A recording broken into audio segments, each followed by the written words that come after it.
एक 14 साल का लड़का जिसके पास पैसों की इतनी कमी थी कि वह 2 वक्त का खाना भी नहीं खा पाता था, लेकिन आज वो दुनिया के टॉप फैशन ब्रांड का फाउंडर है। साथ ही वर्ल्ड रिचेस्ट पर्सन की लिस्ट में 13th पोजीशन पर है, जो कि इंडिया के अडानी और टाटा से भी ज्यादा है। ये रंग से राजा बनने का सफर शुरू हुआ स्पेन में, जहाँ एक रेलवे स्टेशन पर काम करने वाले वर्कर के घर में एक बेटा पैदा होता है।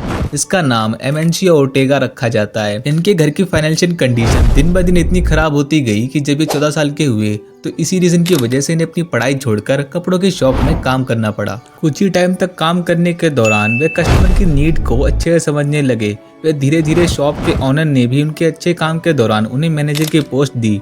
इतने टाइम तक काम करने की वजह से वे फैशन के बारे में अच्छे से जान चुके थे। अब जो भी कस्टमर उनकी शॉप पे आ रहा था वह उनसे एक ही चीज कह रहा था कि आपके प्राइस काफी ज्यादा हैं, इसीलिए हम आपकी इस दुकान से शॉपिंग नहीं कर सकते। एमेंशियो ओर्टेगा ने इस बात को समझा कि उनके दुकान में जो कपड़े हैं उनके प्राइस काफी ज्यादा हाई हैं और उनकी क्वालिटी भी मीडियम है। इसीलिए उन्होंने अपने कजन के साथ मिलकर बड़े बड़े ब्रांड्स के कपड़े कॉपी करना शुरू कर दिए और उन्हें घर घर जाकर बेचने लगे। धीरे धीरे उनके ये कपड़े काफी तेजी से बिकने लगे, जिसके बाद उन्होंने 1974 में अपनी ज़ोरबा नाम की एक शॉप खोली। लेकिन कुछ टाइम के बाद ही इन्होंने इस नाम को बदल दिया, क्योंकि उनके शॉप के पास ही एक बार का नाम भी ज़ोरबा था। इसीलिए उन्होंने अपनी शॉप का नाम ज़ोरबा से बदल के ज़ारा कर दिया। ज़ारा के सस्टेनेबल प्राइस के चलते धीरे धीरे ज़ारा अपने पूरे मार्केट में फैलने लगा। ज़ारा के ग्लोबली ब्रांड बनने के बाद एमेंशियो ओर्टेगा ने कस्टमर सेटिस्फेक्शन, फ्लेक्सिबिलिटी और फास्ट फैशन पर ज्यादा फोकस किया। इसी रीजन की वजह से आज ज़ारा के अंदर 1,60,000 वर्कर काम करते हैं। ज़ारा जो कि अपने फास्ट फैशन से पूरी दुनिया में फेमस है, वो अपने शुरुआती समय में कस्टमर की नीड को इस तरह से समझते थे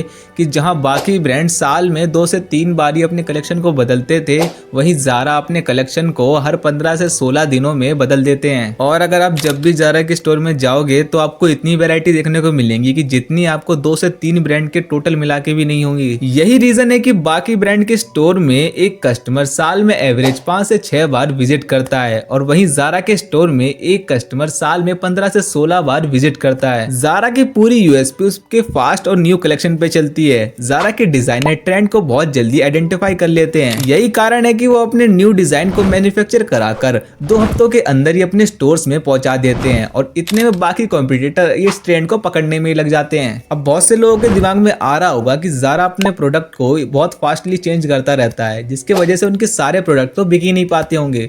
तो दोस्तों ऐसा नहीं है। ज़ारा हमेशा मार्केट की डिमांड को समझते हुए लिमिटेड कलेक्शन ही अपने स्टोर्स में भिजवाता है, जिससे मार्केट के अंदर उनके प्रोडक्ट की डिमांड बनी रहे। चलो एज्यूम करो कि अभी आप ज़ारा के स्टोर में गए हो और वहां आपको एक ड्रेस आपको बहुत ज्यादा पसंद भी आती है, लेकिन आपने सोचा चलो मैं इसे आज नहीं कल खरीदूंगी, तो 90% चांस है कि कल आपको वो ड्रेस स्टोर में दिखेगी ही नहीं। इसीलिए कस्टमर के माइंड में हमेशा यही रहता है कि हमें वो ड्रेस तुरंत ही खरीद लेनी चाहिए, कि क्या पता कल ये यहाँ पे रहे या ना रहे। ज़ारा ने ऐसी 2200 स्टोर्स खोल रखे हैं, जो कि 96 अलग अलग कंट्री में फैले हुए हैं। वैसे आप लोगों में से ज़ारा के एडवर्टाइजमेंट तो बहुत कम लोगों ने देखे होंगे, क्योंकि ज़ारा अपने एडवर्टाइजमेंट पे काफी कम रुपए खर्च करता है, और वो पहले अपने प्रोडक्ट ऑनलाइन भी सेल नहीं करता था। लेकिन कोरोना के टाइम के वक्त उन्होंने इस चीज को नोटिस किया कि हमें ऑनलाइन भी अपने कपड़ों को सेल करना चाहिए। धीरे धीरे ज़ारा ई कॉमर्स पे शिफ्ट हो गया, और ज़ारा ई कॉमर्स से हर साल $5,408 मिलियन की सेल करता है। ज़ारा अपनी ई कॉमर्स वेबसाइट पे भी हर साल 15,000 से लेके 18,000 डिजाइन को रिन्यू करता है। यही कहानी है उस लड़के की जिसके पास खाना खाने तक के पैसे नहीं थे, और आज वो दुनिया के सबसे अमीर लोगों की लिस्ट में बेशुमार है। आप हमें ये जरूर बताएं कि आपको ज़ारा ब्रांड की ये केस स्टडी कैसी लगी। तब तक के लिए राधे राधे।